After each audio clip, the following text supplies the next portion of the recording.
Welcome to history class. Today I am going to teach you history of standard 8, chapter 6, weavers, iron smelters and factory owners. Weavers, iron smelters and factory owners, that is the lesson, 6th lesson. This chapter tells the story of the craft and industries of India during the British rule. It's focusing about two industries, that is textiles and iron and steel. That is the main chapter here. We are discuss about textiles industries in India and iron and steel industries. Both these industries are crucial for the industrial revolutions in the modern world. Mechanized production of cotton textiles made Britain foremost industrial nation in the 19th century. Then industrial revolution started in the Britain. As a result, mechanized production of cotton textiles increased there. And when iron and steel industry started growing from 1850s, and so Britain to be called as a workshop of the world, because mechanized productions increased there and iron and steel industry started growing in 1815 onwards. That's why Britain is called the workshop of the world. Okay. Then the industrialization in Britain has had close connections with the conquest of the and colonizations of India, and Britain colonized the world, and industrialization started in Britain in the late 18th century. The company was buying goods in India and exporting them to England and Europe, and they make profit. With the growth of industrial production, British industrials began to see India as a vast market for their industrial products. That is, Britain considered India as a market to sell their product, and they take raw materials from here and make product and sell it in a high profit. That was happened at the time of the British rule in India. In about 1715, before they conquered Bengal, India was by far the world's largest production of cotton textiles. Before the coming of Britain, Bengal was the world's largest production of cotton textiles. Indian textiles are long been renowned both their fine quality and exquisite craftsmanship.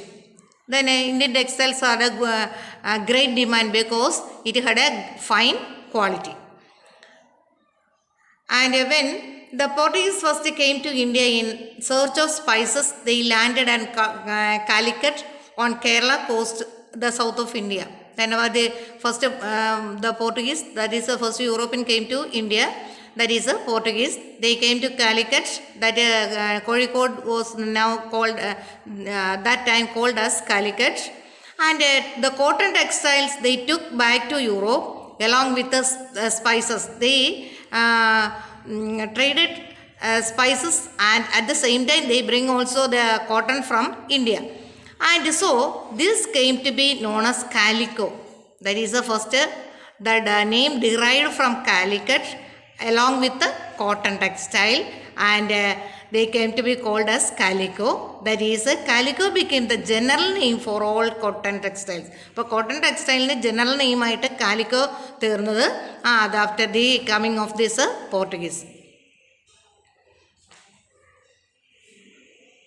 At this time, printed cotton clothes like a chins, kosas or a kasa or bandana were very familiar at that times. They ordered this from India, and can you see a page from an order of book in the East India Company in 1730. 1730 East India Company ഇവിടെ നിന്ന് order ചെയ്ത ഐറ്റംസിൻ്റെ ഒരു പേജാണ് ഇതിൽ കാണുന്നത്. Okay. And rich people of England, including Queen herself, wore clothes in Indian fabric. അപ്പോൾ Indian കൈത്തറി അല്ലെങ്കിൽ Indian fabric ആയിരുന്നു ക്യൂന് വരെ ഡിമാൻഡ്. അപ്പോൾ അത്രയ്ക്ക് ഡിമാൻഡായിരുന്നു Indian cottons. So the word bandhana also now refers to many brightly colored or printed scarf from the neck edge. Originally the term derived from the word bandhana, that is a Hindi, it's for time. It's a printed cotton, the design of a printed design, chins produced from Masulipatanam. Here is a picture. That is from Andhra Pradesh. That is a mid-19th century. They exported from this Andhra Pradesh. That is a chins design. Can you see this one? Then bandhana design. Can you see this one? That is a printed cotton. That is also in the early 20th century.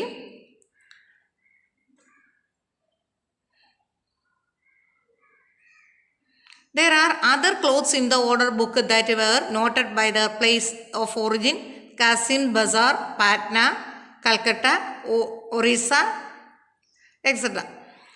The widespread use of such words shows how popular Indian textiles had become in different parts of the world. That is അതായത് ഈ ഓർഡറിൽ നിന്ന് നമുക്ക് മനസ്സിലാക്കാൻ എന്താണ്, നമ്മുടെ Indian textiles ലോകത്തിലെ എല്ലാ ജനവിഭാഗങ്ങളുടെ ഇടയിലും വളരെ ഡിമാൻഡായിരുന്നു. Then in 1720, the British government banned the use of printed cotton textiles, chins, in England. Interestingly, this act was known as Calico Act. 1720, British government banned the use of this chins. And the competition with the Indian textiles also led to the surge of technological innovations in England. And in 1764, spinning jenny was invented by John Kay. There was a great competition between Indian textiles and European textiles. As a result, they invented so many technological innovations in England. As a result, they invented spinning jenny. Who invented it? It was invented by John Kay. The invention of this steam engine by Richard Arkwright in 1786 was a revolutionized the cotton textiles weaving. The cloth would now be woven in immense quantities and cheaply. As a result of these inventions, the cloth wove a very good quality.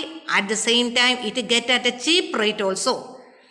Then European trading companies and the Dutch, the French and the English made enormous profit out of this trade.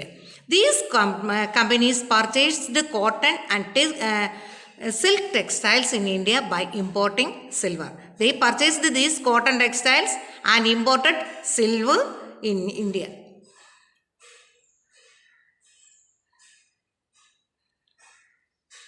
Here is a picture.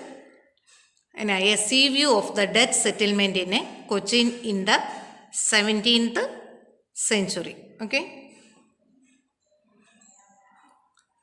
What is a spinning jenny? It is a machine by which a single worker could operate several spindles to which thread was spun easily. That is spinning jenny.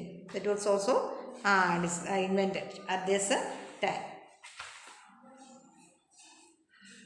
Here is an Indian map of India. That is a major centers of weaving in the 18th century. The most important centers, can you see this picture? Most important 4 centers here. That is the first one, Gujarat. Can you see this location of Gujarat? That is the important center of weaving in the 18th century. Another was that is Bengal. Then another place that is Madras. Then another was Dhaka, that is the capital of Bangladesh. That is East Bengal at that time, but now it is a separate country, that is Bangladesh. Okay, these are the main textiles or weaving centers of the 18th century. Okay, can you find it? Then who were called these weavers? That is weavers. Can you see this picture? That is weavers often belong to the communities that specialized in weaving. Their skills were passed on from one generation to another. That is one weavers were called the Tanti weavers of a Bengal. Can you see this picture? Tanti weavers of a Bengal. And Jolahas or Momin weavers of North India. Sail and Kaikolar weavers of South India. These are the main weavers. Okay, can you see these are a Tanti weaver of a Bengal in 1790s. Tanti weaver here is a work in the pitch loom. Okay, then that's about today's class. You read it, this lesson well and studied it. Okay, thank you.